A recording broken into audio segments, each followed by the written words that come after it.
Det filmar.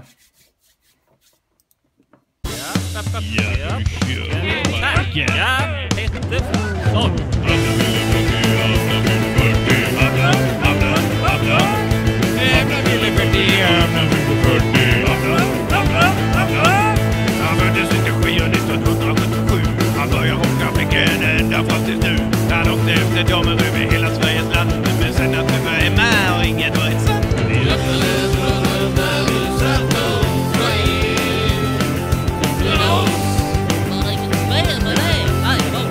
Jävla taskiga. Jävla sned.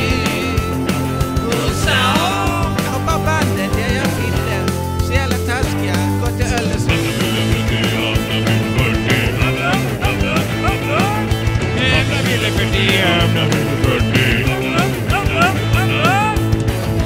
Tjena, han var 13 år.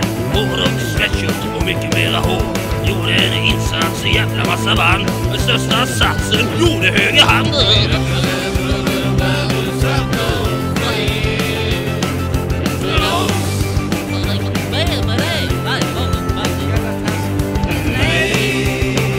Jävla sned.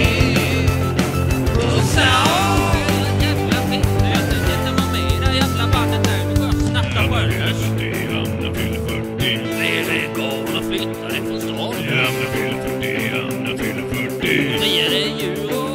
I bur.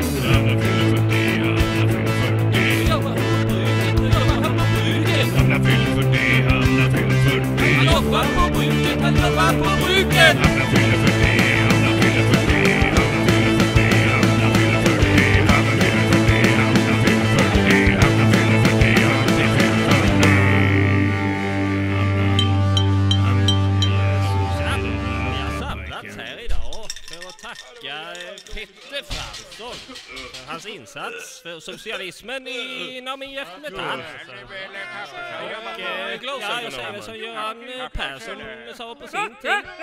Byxor er och kuken fram. Jajamän, nej. Ja, det var fan.